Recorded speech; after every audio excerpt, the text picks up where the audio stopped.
We all know that we're very busy in our newsroom gathering news for you every day, but the stories that we covered this year seem to be even bigger than in the past. A lot has happened. Joining me to talk about it right now to do a little look back is Sarah Janssen, senior editor of the World Almanac. Thank you so much for being here today. Thank you so much for having me. There's a lot going on. This is a thick book. You know, I just picked this thing up and you're loaded. I mean, it's so much information, and there's a lot of work, Sarah, that goes into this, right? There really is a lot of work that goes into it. Our staff works really hard all year long to put the World Almanac together. But a lot of people are still reading this, though, right? A lot of people are still picking up their almanac every year, and they're doing it because they know it's going to have all the information they're going to need for the upcoming year. Okay, well, let's talk about, like, 2017. Let's talk about 2016, all right?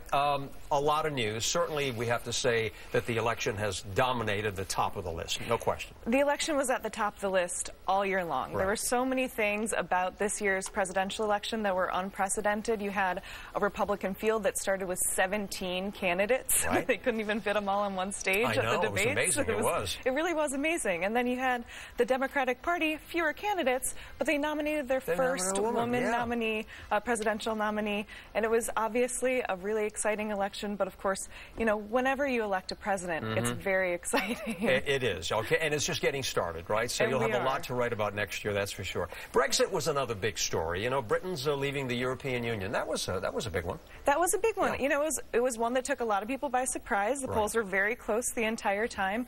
Obviously, a country doesn't leave the EU just every day, so and it shook up the entire government. They have a new prime minister. Right. It's something we're going to be paying attention to for many years. You'll follow that one, yes, definitely. Especially next year. Unfortunately, we had a lot of tragic events, a lot of violence, and you can run that down for us. Black men killed by police. A lot of police were also killed. Terror attacks kind of lumped into a lot of that, and it's tragic news. Yeah, you know, 2016 it felt like more than its fair share of these sort of tragic stories. You had Alton Sterling, of course. Black Lives Matter was certainly in the news quite a bit in 2016. You also had some really tragic terror attacks, including the shooting at the Pulse nightclub. Right. Yeah, 50 people. Unprecedented number in a mass shooting in the United States. So obviously there were definitely more than our fair share of tragic stories. Yeah, those are painful for us to recall, and certainly at the time. And you know, we try to cover the negative and also the positive stories. We'll stay with the negative in a while. You know, obituaries, people that we've lost, and it's amazing when you look at the list of people from 2016.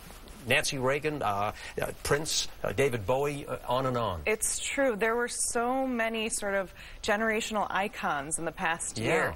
Prince, David Bowie, Muhammad Ali. I mean, you know, the list just goes on and on. Joshua Gabor, recently, right? Alan Thicke. Leonard Cohen, you know, all of these, you know, cultural milestones that we're sort of saying goodbye to in 2016. Positive note, you're originally from Chicago, right? How about the Cubbies? They broke the curse. That was a good story. How long do we have? Because I can talk about the Cubs as long as you want. Right. Yeah, we're so excited to see the Cubs break their 108-year curse in 2016. That was great. It really was a lot of fun. It was a great series.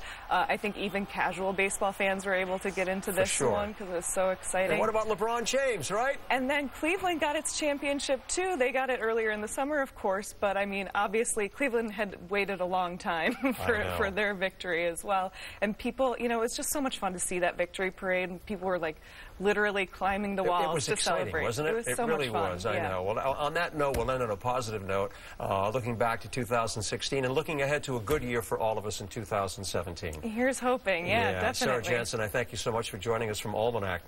There's a lot to read here. There really is. I'll try. Thanks a lot. Thank you. Okay.